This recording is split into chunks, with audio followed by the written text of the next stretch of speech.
everyone and welcome back to my channel. I hope you guys are alright, hope everything is good with you.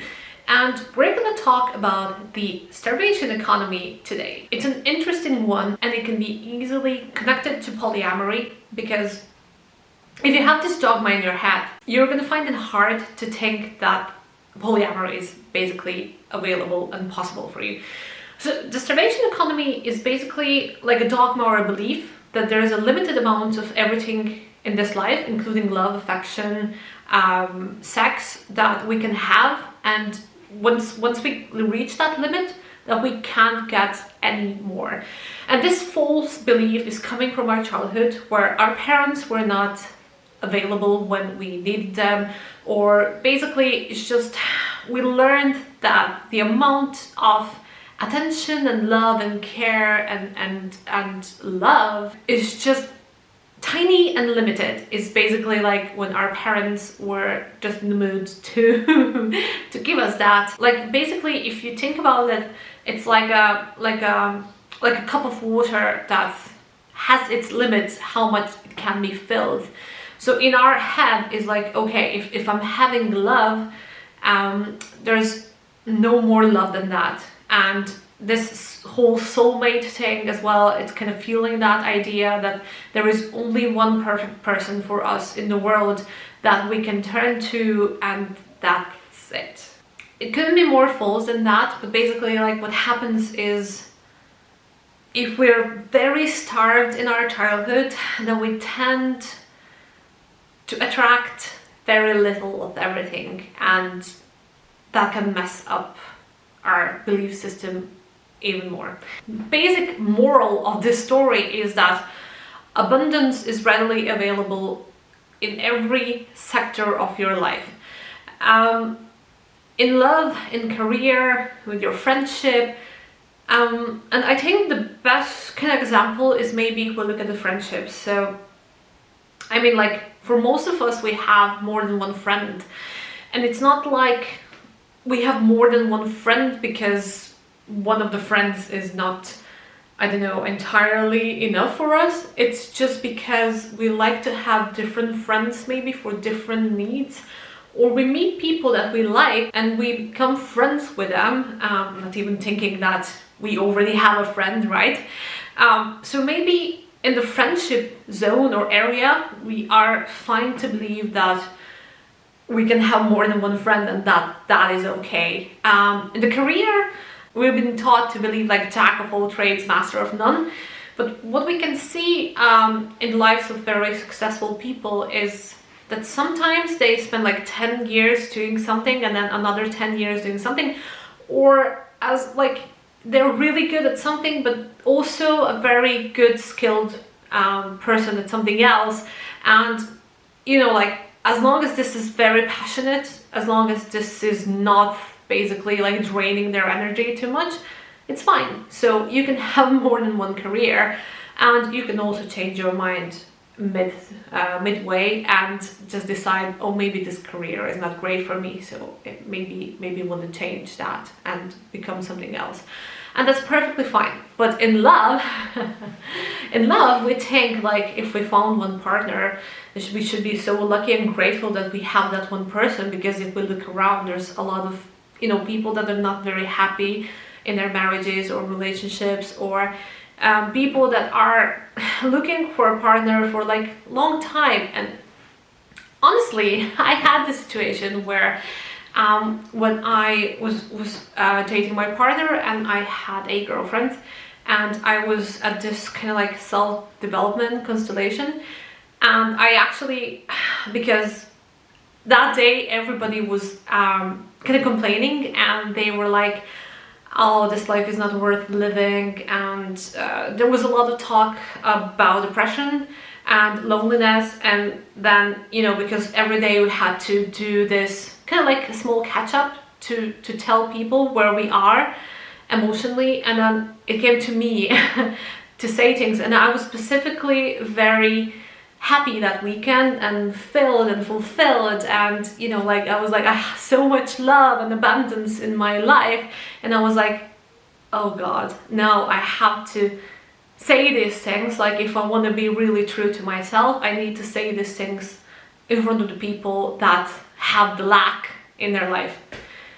And I did it anyway. And I felt really good about it, because I don't think it would be very helpful if I was like, yeah, you know, my life wasn't really great. I mean, sometimes I think like maybe that would inspire someone rather than make them angry at me and like, ah, that bitch, she has like 2 people that care for her. And honestly, why wouldn't I? Why wouldn't I have 10 people that care for me? I mean, where's the rule that you only need to have a certain amount of people that love you and you love them back, only because some other people can't find anyone? And it seems like it's not fair.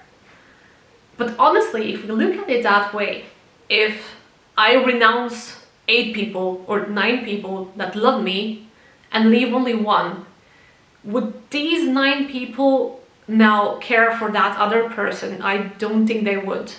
We look for specific things in our lives. I'm not saying that these people that don't have partners or don't have enough love or are not cared enough for are bad people, or there's something wrong with them. Like, no, gosh, no. These people that I went to this workshop with were lovely people. But this idea in their heads that no one's gonna love them or care for them is actually what is bringing them issues, because this is the energy they're kind of like projecting into the world. And when love and care and everything else comes there for them, it's like they have a wall. And this is the dogma we're talking about. This is the lack of abundance in their lives. And if only they would be able to say like, I really deserve all this, and really start believing in them, in that, the abundance would open up for them. And you can't fake this. That's the thing. Well, like, we've all seen The Secret movie and read the books, and it's great to sit and meditate about like how much you deserve that love. But until it's really set into you, love will not come. And I know myself, it's like, it's very hard for me to find a woman that I would be a good match with, is because I keep saying in my head, women don't understand me. And what do I get? I get women that don't understand me.